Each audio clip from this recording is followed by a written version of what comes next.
So introduce yourself, please. Hello, I'm Milkies from Team Alliance, and I'm their manager. Tell about the new Alliance. Was it hard to make a new team? And I know that Aki and Nijim, I saw them, they're still good friends. And was it hard to bring new players to the team? Well, it's always very hard to pick players, especially for a team like us. I think everybody knew that we were like a friendship team, but we have been doing very badly the whole year, so we had to change players. And for the two new players, for Misery, we picked him up because Aki and Lola has played him before, and he's a very good and experienced player, but he has just always been playing in bad teams in Dota 2. And for 8 Mother, he's our stand-in, because our great player is Chessy, but he is injured. So we have to see if he gets better. And what do you think about this new team? Is it better? Right now, I don't know yet because there's not enough time. We had 3 mid players in like 1 month. That's Chessy, Honey, 8 Mother, because Chessy is sick. So we will know when, maybe in 1 or 2 months, we will know if they're good. But currently, of course, I like the new team a lot. Like I've been friends with Misery for very long, so we get along very well. Tell about, do you like Ukraine? Ukraine. Yes, Ukraine. I know that it's not the first time that you can come here, so what do you think about our country? So personally, I really love Kiev. I think people who has followed me on Twitter saw that the last time I came to StarLadder, I actually stayed 2 more days to go volunteer in Maidan. When you guys were fighting, I gave at the start of the year I gave quite a lot of money to the Red Cross here to help the people here. And when I was here, every day I bought a lot of food. And I went to help at, when people are injured, I help them with like birthing. So personally, I really love Kiev. Like at one point of time, after I came the last StarLadder, I told like Zero and the Nami people, I was like, I really want to move to Kiev. And every one of them laughed at me. They were like, what? You want to move to Kiev? I was like, yeah, for real. Like, I wish I know Russian.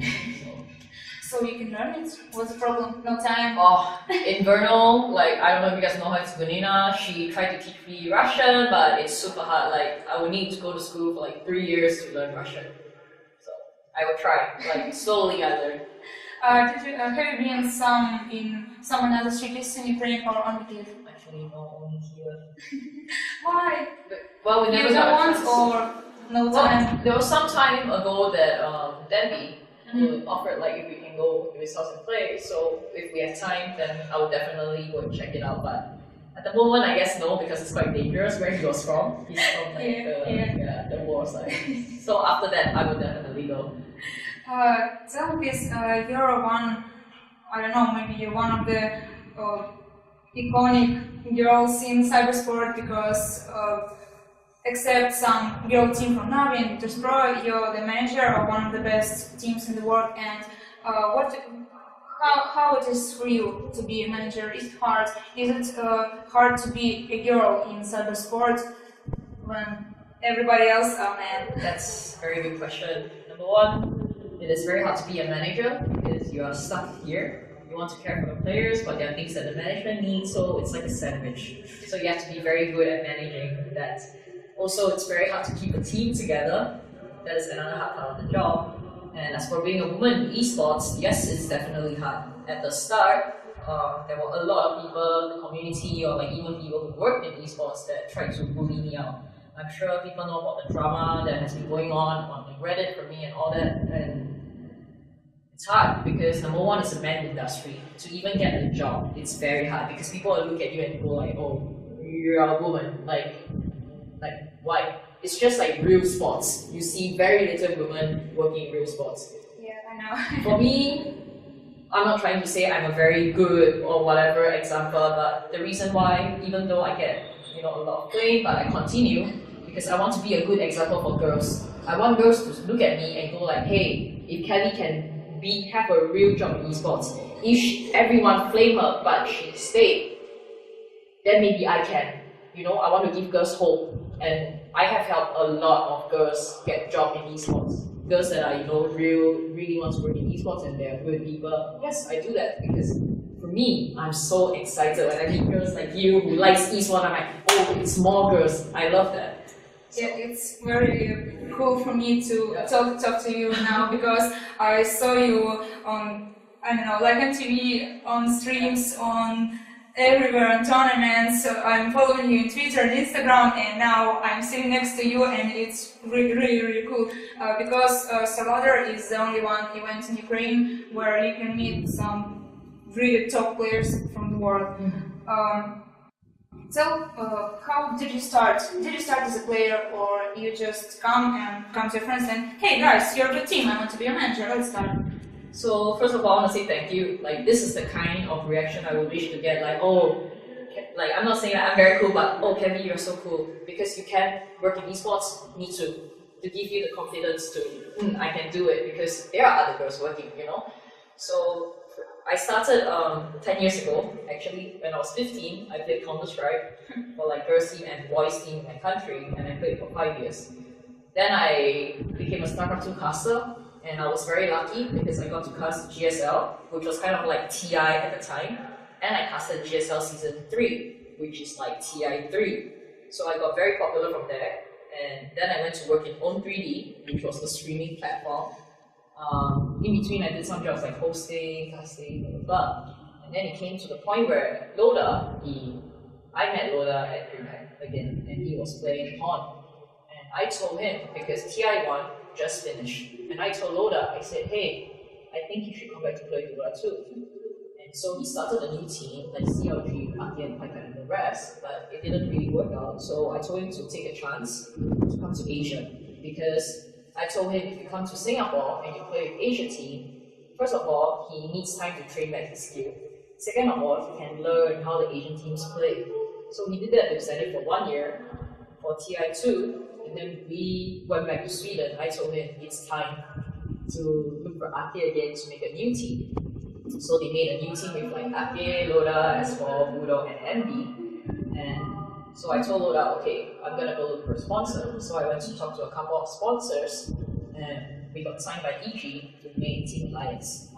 And that's how it happened. And at the very start, I actually wasn't made manager, even though I signed the team. I was working in a real job in oil and gas, you know, so I made quite a lot of money, but I went with my own money to go to G1 for China because they had no translator and nobody took care of them, and I was very worried, so I paid for myself to go to G1 because at that point of time, there was no managers in the scene. It wasn't so serious, like, you know, managers are paid to go to event, they had no salary, and then managers are like, oh, they're fans, and then, you know. So I went to G1, and the boys actually talked to our owner and said, hey, I think it's really good if we have a manager, because that was when we won all the games like 7-0 at China, and it was the first time any team went to China to win a Chinese tournament. If you remember, it was impossible. Yeah. So I remember the year when Alliance just boom. Yeah. They owned every tournament. So Ceylon, oh my god, oh no, oh they win again. What the fuck? Yes. Even I couldn't believe that.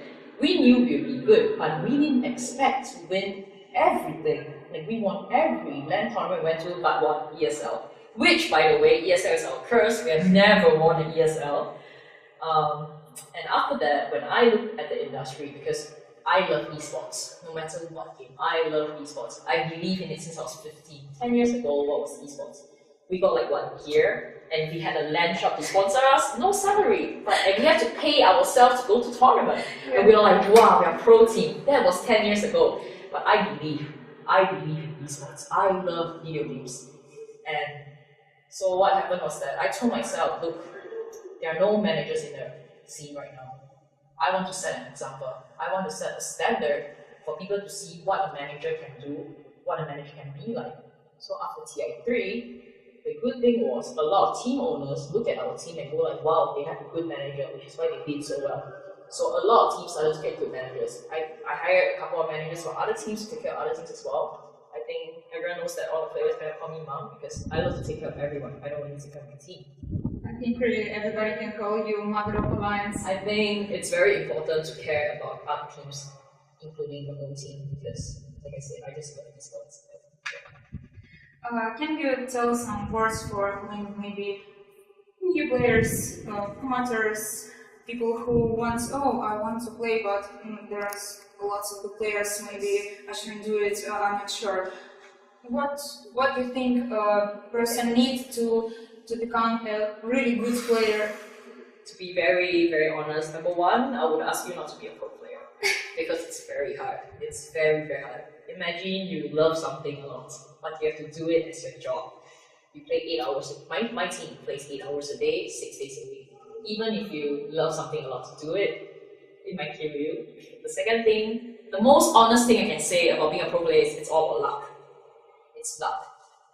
Ula was lucky. He played pub with Danby. Yeah, no, EGM was lucky. I played a pub with him, and then I saw, wow, this player, and then I told Loda, hey, you know, this player is good. It's luck. Also, it's luck to meet someone as friend. Like, there are so many good pub players that they never get into a pro team because nobody sees them. So, number one thing, honestly, is luck. Number two thing, if you are like, let's say, a captain player, you're very good at your job, you should make a team. And then you play amateur tournaments. Sometimes pro teams look at replays, they'll see, wow, what is this? How come this team always has good drafting? So it can be picked up as a captain. Easiest, of course, if you are a mid player. If you always like play pubs, you are in middle, and you play pro players like Danby. If Danby lose to you mid 10 games, he will be like, who is this person? Why I lose 10 games? And then people will look at you. It's very important to keep the same nickname. I know people like to change nickname, but you should keep the same nickname because people will think about you, they will notice you. One more thing is you should try to ask. Make yourself available to be a stand-in. Tell if you know someone from the team or something, you can tell them, hey, if you need stand-in, tell me. Be available to be stand-in. And as for the rest, like I said, it's really a lot of fun. Thank you for all. And you give the last question. You give me the bracelets. Yeah. And tell please what does this words mean? Why did you write them? Yeah. So for Loda, a lot of people know that his slogan is "Live and Let Loda." So I decided to make this for fans. It's a very small thing. I wish I could make more things for fans, but I like to do small things to make sure that fans are happy. I think I gift one of them for my subscribers. Yes, I think. Sure. I mean, what I can do is, what I'm going to do is I'm going to give her some autograph cards of Alliance, and then you guys can check out her channel and she will give away the Alliance autograph cards. Thank you.